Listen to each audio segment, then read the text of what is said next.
Chapter 16. They emerged from Holly's secret alleys into a back street. The city was louder here. Varjak could hear the shrieks and roars of those metal monsters close by. There were people too. Their long, striding shadows flickered on the walls, and their shoes click-clacked on the pavements. "Keep your head down," said Holly, as she led the way through black, rain-soaked streets. "Don't get seen. You can't be too careful in this part of town." "This is where a lot of vanishings happened," added Tam. That word again. Vanishings.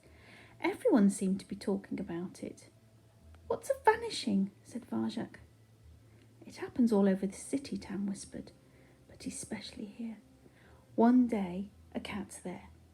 The next they're gone, with no trace, nothing, just gone, vanished." Her brown eyes closed in dread. "Some say it's her." Varjak smiled and looked at Holly, expecting that she'd make a joke of it. But even Holly's tail swished anxiously. "The truth is, no one knows," she said, black and white fur prickling. "It's another reason why Ginger and his gang are so edgy right now. They've lost a lot of good cats. Who's next? That's the question." The question made Varjak think about home.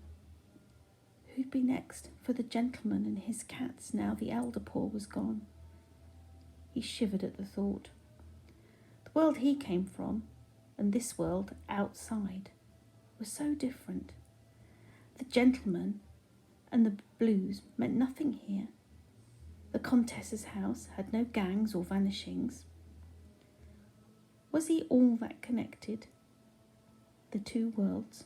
So who was he, and where did he belong?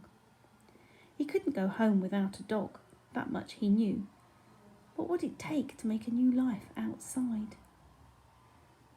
"Maybe I should be in a gang," mused Varjak. In a gang it wouldn't matter that he wasn't a proper Mesopotamian blue, or that he'd failed his family. No one would know. No one would care. He could be himself. He could be part of something. He could even have friends. "Gangs are always pushing you around, telling you what to do," said Holly. "It's nothing but, 'Yes, boss,' this, and 'Yes, boss,' that." "My gang would be different," said Varjak.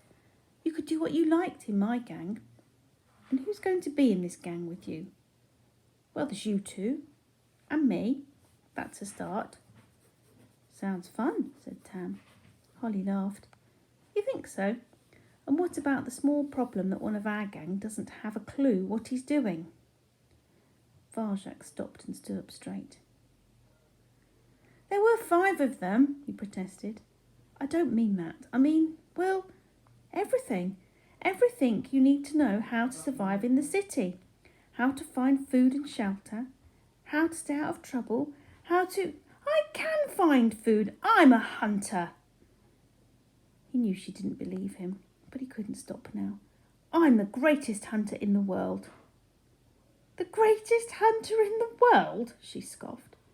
"You, pet cat Varjak? You couldn't even get your own breakfast."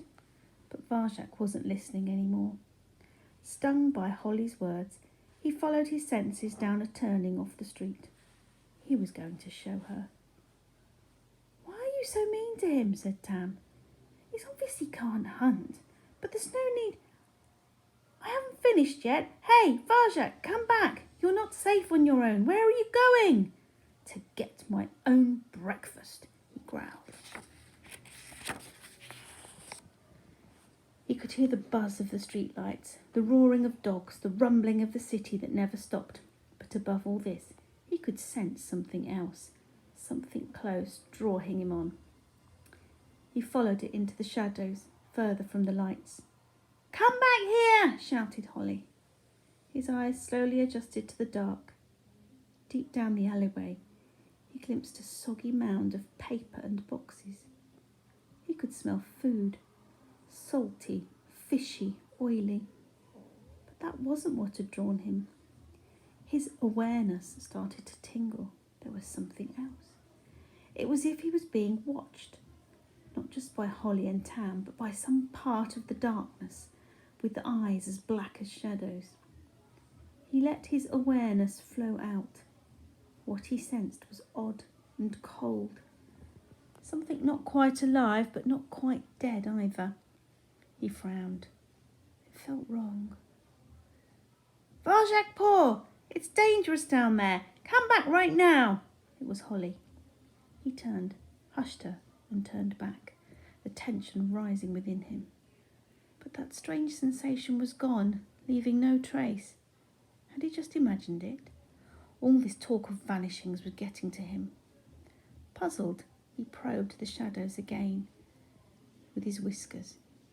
Motion. This time he felt motion, out there in the dark. What was it?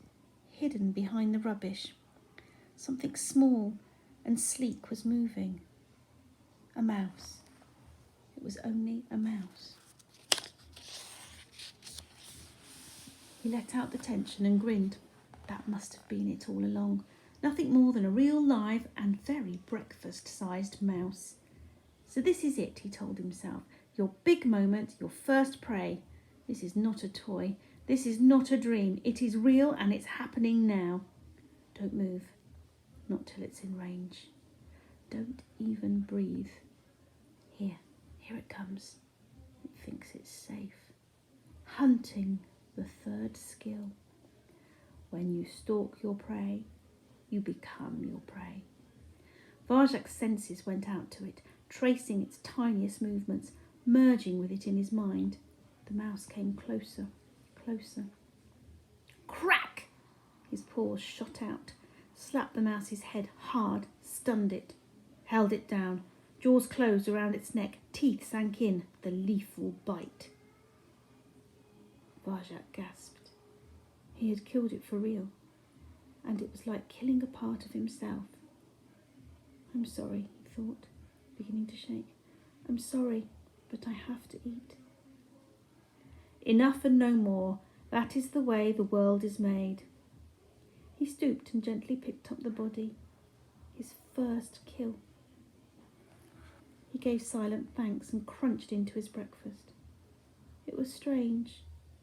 On the outside it looked and even smelt like that toy mouse back in the Comtesse's house. But as soon as he bit into it, he knew this was something new. It tasted so different to anything he'd eaten before. Real food, fresh and warm. It satisfied him completely. Did you see that? Said Tam. Did you see the way he did it, Holly? Bam! It never had a chance. I saw it, said Holly. Wasn't it something? Beamed Tam. Where did you learn to do that, Varjak? Will you teach me? Actually, he admitted, it was the first time. Holly nodded. I thought it might be. Still, I've seen worse. A lot worse. She winked. Maybe you're not as useless as you look, Mr. Paw. Varjak smiled. He'd never have to rely on people again. He was a hunter now. He had the third skill. Tam's nostrils twitched. What's that smell? She said. Varjak and Holly sniffed the air. The alley curved away into complete darkness, and that salty, fishy tang was coming from a place they couldn't see further down.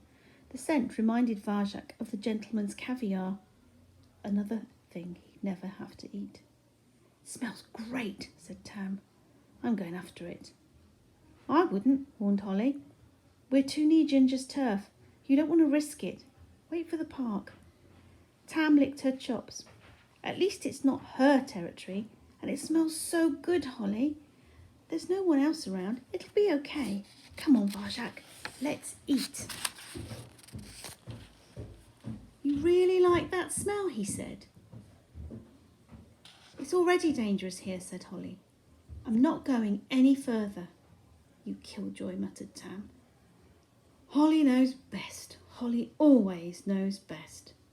It's true. I do. Well, I bet there's nothing to eat in the park, said Tam, so there.